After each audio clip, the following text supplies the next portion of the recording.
पहलगाम हल्ल्यामुळे भारतीयांच्या मनात संताप आहे. हल्ल्याचा कट रचणाऱ्यांना कठोर शिक्षा होईल असं आश्वासन पंतप्रधान मोदींनी दिलं. पीडित कुटुंबाला न्याय मिळेल असा देखील विश्वास मोदींनी देशवासियांना दिला. विरोधकांनी काश्मीर दौऱ्यावरनं केलेल्या आरोपांचा एकनाथ शिंदेंनी चांगलाच समाचार घेतला. पर्यटकांवरती झालेल्या हत्याकांडात सुद्धा त्यांना राजकारण दिसतंय. देशाच्या सुरक्षेसाठीच्या बैठकीला सर्वपक्षीय नेते गेले होते, पण त्या बैठकीला उबाठाचे नेते गेले नाहीत. हीच त्यांची देशभक्ती का, असा सवाल शिंदेंनी उपस्थित केला. या पाकड्यांना शिक्षा मिळाल्याशिवाय राहणार नाही. खून का बदला खून से लेंगे. पाकिस्तानला संपवायची वेळ आली असं एकनाथ शिंदे म्हणाले. आता आरपारची लढाई असली पाहिजे. महाराष्ट्रातील पाकिस्तानी लोकांनी तातडीनं चालते व्हा असा इशारा शिंदेंनी दिला. पहलगाम हल्ल्यानंतर पाकिस्तानी नागरिकांना भारत सोडण्याच्या आदेशाचा शेवटचा दिवस आहे. त्यामुळे महाराष्ट्रासह इतर राज्यांमधनं पाकिस्तानी नागरिक अटारी बॉर्डरवरती दाखल होत आहेत. त्यामुळे अटारी वाघा बॉर्डरवर नागरिकांची मोठी गर्दी बघायला मिळते. पहलगाम हल्ल्यानंतर जम्मू काश्मीरमध्ये दहशतवाद्यांच्या विरोधात धडक कारवाई करण्यात आली. आतापर्यंत 8 अतिरेक्यांची घरं उद्ध्वस्त करण्यात आली आहेत. जेवढे पाकिस्तानी नागरिक आहेत ते सापडले, सर्वांना घालवण्याची व्यवस्था केली आहे. एकही पाकिस्तानी राहणार नाही असं मुख्यमंत्री देवेंद्र फडणवीस म्हणाले. पहलगाममधील दहशतवादी हल्ल्यानंतर भारतातील पाकिस्तानी नागरिक पाकिस्तानात परत गेलेत की नाहीत यावरती पोलिसांची बारीक नजर असून प्रत्येक पोलीस ठाण्याला त्याबाबत आदेश देण्यात आलेत असं मुख्यमंत्री देवेंद्र फडणवीसांनी सांगितलं. तरी इथे कोणी जर राहिलं असं निदर्शनास आलं तर तात्काळ कारवाई केली जाईल असं फडणवीस म्हणाले. व्हिसा घेऊन महाराष्ट्रात राहत असलेल्या पाकिस्तानी नागरिकांची संपूर्ण माहिती राज्य सरकारकडे असून त्यांना परत पाठवण्याची तयारी पोलिसांनी केली आहे. माणुसकीच्या दृष्टीने उपचारासाठी भारतात राहू देण्याची विनंती काही पाकिस्तानी रुग्णांनी केली असली तरी हा अधिकार केंद्र सरकारचा आहे. देशाच्या सुरक्षिततेचा आणि अस्मितेचा प्रश्न निर्माण होतो, त्यावेळी कडक निर्णय घ्यावेच लागतात असं मुख्यमंत्री देवेंद्र फडणवीसांनी स्पष्ट केलं. पहलगामच्या भीषण हल्ल्यानंतर देशभर संतापाची लाट उसळली असताना सर्वत्र सुरक्षेच्या खास उपाययोजना केल्या जात आहेत. या पार्श्वभूमीवर भारतीय रेल्वेला अलर्ट जारी करण्यात आला असून रेल्वे प्रशासन तसंच रेल्वे सुरक्षा दल आणि रेल्वे पोलिसांना अतिसतर्क राहून खबरदारीच्या उपाययोजना करण्याचे आदेश देण्यात आले. एसएनसी म्हणजे इसेन्शियल. एकनाथ शिंदेंची महाराष्ट्राला गरज आहे. ते सोन्याचा चमचा घेऊन जन्माला आलेला नाही. महाराष्ट्राच्या जनतेसाठी सोन्याचे दिवस आणण्याचं काम एकनाथ शिंदे करतोय असं म्हणत उपमुख्यमंत्री एकनाथ शिंदेंनी विरोधकांवर निशाणा साधला. आता मी डीसीएम आहे, डेडिकेटेड टू कॉमन मॅन. उठाव करण्याची हिंमत आणि धाडस या एकनाथ शिंदेंनी दाखवलं. ज्यांनी लाडक्या बहीण योजनेत खोडा घातला त्यांना तुम्ही निवडणुकीत जोडा दाखवला असं म्हणत एकनाथ शिंदेंनी विरोधकांवर हल्लाबोल केला. कसब्यात छत्रपती संभाजी महाराजांच्या स्मारकाच्या जागेच्या पाहणीवेळी अजित पवारांनी मीडियाला रोखलं. आम्हाला काम करू द्या, मराठीत सांगितलेलं कळत नाही का असं म्हणत अजित पवार मीडियावरती भडकले. पहलगाम हल्ल्यात मृत्यू झालेल्या नागरिकांच्या कुटुंबियांना नागरी शौर्य पुरस्कार देण्याची मागणी सुप्रिया सुळेंनी केली, तर कुटुंबातील एकाला नोकरी देण्याची मागणी सुद्धा त्यांनी केली. दुकानदारांकडनं धर्म बघूनच खरेदी करावी असं आवाहन नितेश राणेंनी केलं. दरम्यान त्यांच्या भूमिकेला धुळ्याचे भाजप आमदार अनुप अग्रवाल यांनी पाठिंबा दिला. राष्ट्रवादी अजित पवार गटाच्या रथयात्रेला कोकणातून भव्य सुरुवात करण्यात आली. कलशाचं पूजन करून रथयात्रेला शुभारंभ करण्यात आला. शेकडो कार्यकर्ते, स्थानिक नागरिक आणि लहानग्यांचा उत्स्फूर्त सहभाग या सोहळ्याचं विशेष आकर्षण ठरलं. पुण्यामध्ये राष्ट्रवादी काँग्रेसतर्फे महिला मेळाव्याचं आयोजन करण्यात आलं. राष्ट्रवादी काँग्रेस प्रदेशाध्यक्ष सुनील तटकरे यांच्या उपस्थितीत मेळाव्याचं आयोजन करण्यात आलं.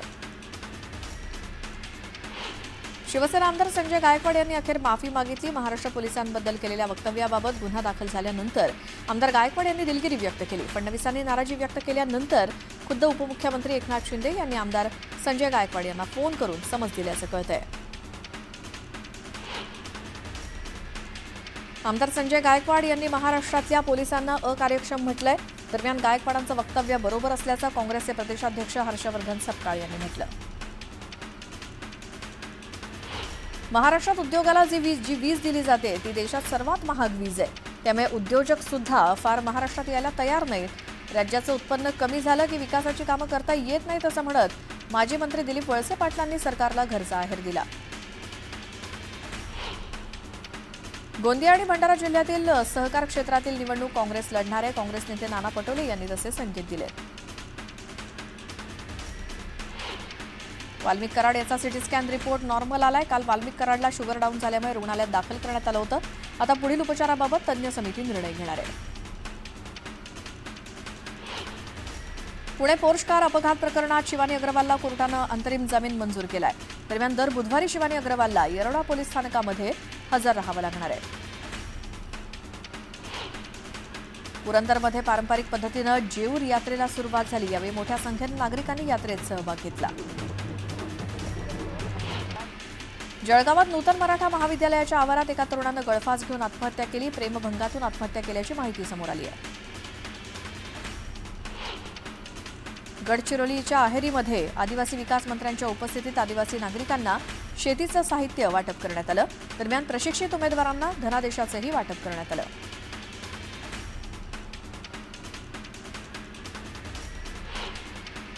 सोलापूर कृषी उत्पन्न बाजार समिती निवडणूक मतदानाच्या वेळी 2 गटात वाद झाला. सोलापुरातील निंबर्गी मतदान केंद्रावरती स्पर्धक उमेदवारांमध्ये शाब्दिक बाचाबाची झाली आणि पोलिसांनी तत्काळ मध्यस्थी करत वाद मिटवला. नागपुरात बारमध्ये 2 ग्राहकांमध्ये जोरदार राडा झाला. यात अर्जुन कारला यांना लोखंडी रॉडनं जोरदार मारहाण केल्यामुळे त्यांच्या डोक्याला 15 टाके पडले आहेत. त्यांच्यावर खासगी रुग्णालयात उपचार सुरू आहेत. अहिल्यानगरच्या कोतुळ गावात डॉक्टर बाबासाहेब आंबेडकरांचा पदस्पर्श भूमी सोहळा आयोजित करण्यात आला.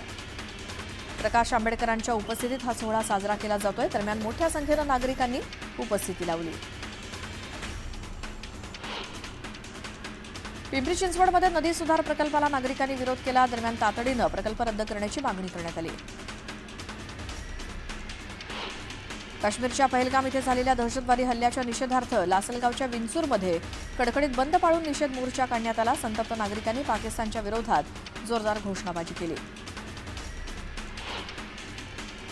कसालच्या कुंभारवाडीमध्ये श्री संत शिरोमणी गोरोबा काका पुण्यतिथी सोहळा पार पडला. यावेळी नागरिकांनी मनोभावे पूजा करत टाळ मृदुंगाच्या तालावर ठेका धरला. पुण्यतिथी सोहळ्यादरम्यान सर्वांसाठी विविध कार्यक्रमांचं आयोजन करण्यात आलं होतं. भाविकांनी विविध कार्यक्रमांचा मनसोक्त आनंद लुटला. अमरावतीच्या चांदूर बाजारात पहलगाम हल्ल्याच्या निषेधार्थ तीव्र आंदोलन करण्यात आलं. सकल हिंदू समाज संघटनेतर्फे पाकिस्तानचे ध्वज जाळण्यात आले.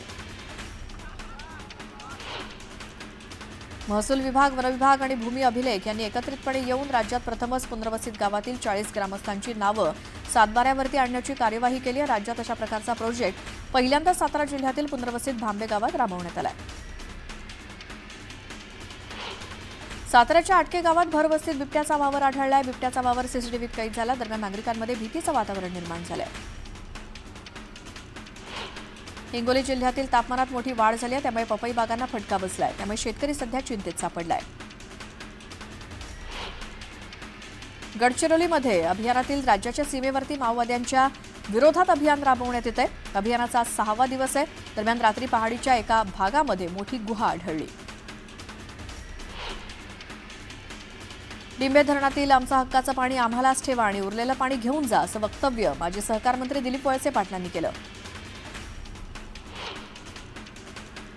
पिंपरीमध्ये नदी सुधार प्रकल्पाला नागरिकांनी विरोध केलाय. मुळा नदीच्या काठावरती आंदोलकांनी पदयात्रा काढत विरोध केला.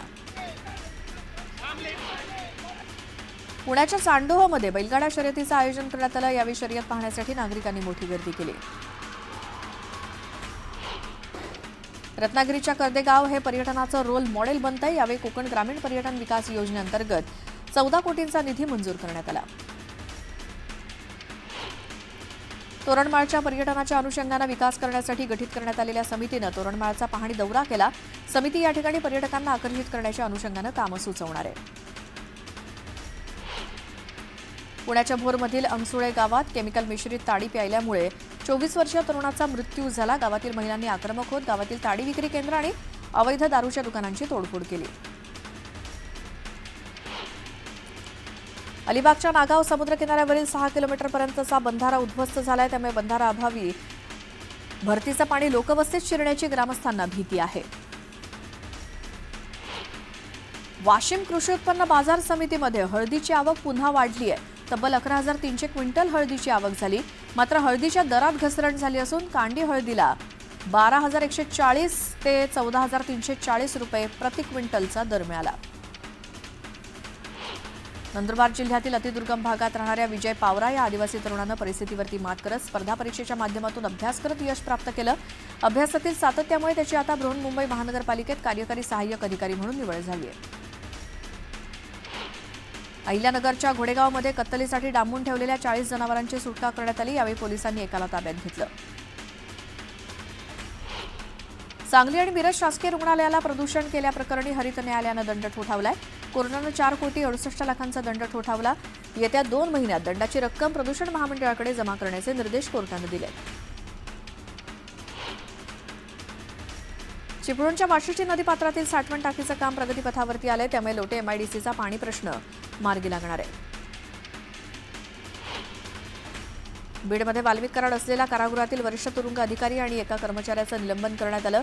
रक्ताच्या नातेवाईकाच्या व्यतिरिक्त इतर लोकांना कैद्यासोबत भेटू दिल्यामुळे मोठी कारवाई करण्यात आली. गोंदियामध्ये पहलगाम हल्ल्याचा निषेध करण्यात आला. यावेळी 15 मिनिटं लाईट बंद करत अनोख्या पद्धतीनं निषेध नोंदवण्यात आला. गोंदियामध्ये राष्ट्रवादी काँग्रेस पार्टीतर्फे महाराष्ट्र गौरव रथयात्रेचं आयोजन करण्यात आलं. जिल्ह्यातील वैनगंगा नदीवरील कोरणी घाट इथल्या पवित्र माती आणि जल हे मुंबईमध्ये नेलं जात आहे. जळगावमध्ये पहलगाम हल्ल्याचा निषेध करण्यात आला. यावेळी मृत पर्यटकांना श्रद्धांजली वाहण्यात आली. दरम्यान मोठ्या संख्येनं नागरिकांनी पहलगाम हल्ल्याचा निषेध केला. धाराशिवच्या तुळजाभवानी मंदिरात दर्शनासाठी आलेल्या मुस्लिम कुटुंबाला ताब्यात घेण्यात आलं. चौकशीनंतर कुटुंबियांची पोलिसांनी सुटका केली. पुण्याच्या भोरमधील अमसोळे गावात 24 वर्षीय तरुणानं केमिकलयुक्त ताडी प्यायल्याची घटना घडली. त्यामुळे तरुणाचा मृत्यू झाला. विजय शेडगे असं मृत्यू झालेल्या तरुणांची नावं आहेत. दरम्यान तक्रार करूनही पोलीस दखल घेत नसल्याचा आरोप गावकऱ्यांनी केला. अकोल्यातल्या भांडपुरा परिसरात वाहन पार्क करण्यावरून 2 गटात राडा झाला. यात एका तरुणानं हातात तलवार घेऊन दहशत माजवण्याचा प्रयत्न केला. या घटनेचा व्हिडिओ व्हायरल होतोय. रायगडच्या म्हसळा शहरात एसटी चालकाला बेदम मारहाण करण्यात आली. कार बसला घासल्यामुळे संतप्त कार चालकानं एसटी केबिनमध्ये चढून चालकाला मारहाण केली. या मारहाणीचा व्हिडिओ सीसीटीव्हीत कैद झालाय. धाराशिवच्या सोनारी येथील काळभैरवनाथाच्या यात्रेला सुरुवात झाली आहे. उत्साहात भाविकांची मोठ्या प्रमाणात गर्दी केल्याचं बघायला मिळते. आतापर्यंत 5 लाख भाविकांनी भैरवनाथाचं दर्शन घेतलं. भैरवनाथाचा रथ काढला गेलाय आणि कावड नाचवणाऱ्या लाखो भाविकांच्या उपस्थितीत पालखी मिरवणूक निघाली. शिर्डी विमानतळाचा विस्तार करण्यात येणार आहे. नाशिक त्र्यंबकेश्वर कुंभमेळ्याच्या पार्श्वभूमीवर शिर्डी विमानतळावरती 2 हेलिपॅड आणि 8 वाहनतळं उभारण्यास मान्यता देण्यात आली आहे. मुख्यमंत्री देवेंद्र फडणवीस यांनी महाराष्ट्र विमानतळ प्राधिकरणाच्या बैठकीत ही मान्यता दिली. नाशिकमध्ये जाधव बंधू हत्या प्रकरणातील संशयित आरोपींना एसआयटीनं ताब्यात घेतलं. एसआयटीकडनं कसून चौकशी केली जाणार आहे. हिंगोलीच्या औंढा नागनाथ ते वसमत रोडवरती 2 कारचा अपघात झाला. यात सुदैवानं जीवितहानी झालेली नाही. जखमींना उपचारासाठी रुग्णालयात दाखल करण्यात आलं. वर्ध्यामध्ये सध्या सुरू असलेल्या आयपीएल क्रिकेट सामन्यावरती लाखो रुपयांचा सट्टा लावला जातो. पोलिसांनी सट्टापट्टी घेणाऱ्या 3घांना अटक केली. त्यांच्या ताब्यातनं 2 दुचाकींसह रोख रक्कम आणि मोबाईल असा 2,65,950 रुपयांचा मुद्देमाल जप्त केलाय.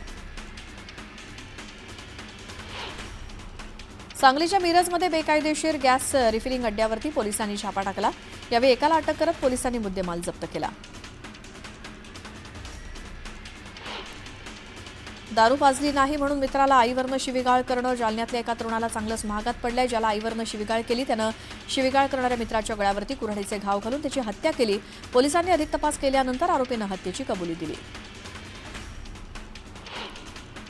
महाराष्ट्रात येत्या 4 दिवसात विदर्भ, मध्य महाराष्ट्रासह मराठवाड्यात काही जिल्ह्यांना अवकाळी पावसाचा इशारा दिला गेलाय. मराठवाड्यात अनेक भागात ढगाळ वातावरण होतं. विदर्भात काही जिल्ह्यांना पावसाचा हाय अलर्ट देण्यात आलाय. मध्य महाराष्ट्रात सुद्धा हलक्या ते मध्यम पावसाची शक्यता आहे.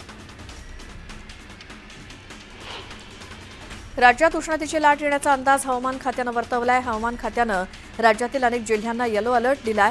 उष्णतेच्या लाटेनं अंगाची लाहीलाही होणार आहे आणि या काळात नागरिकांना काळजी घेण्याचं आवाहन देखील करण्यात आलंय.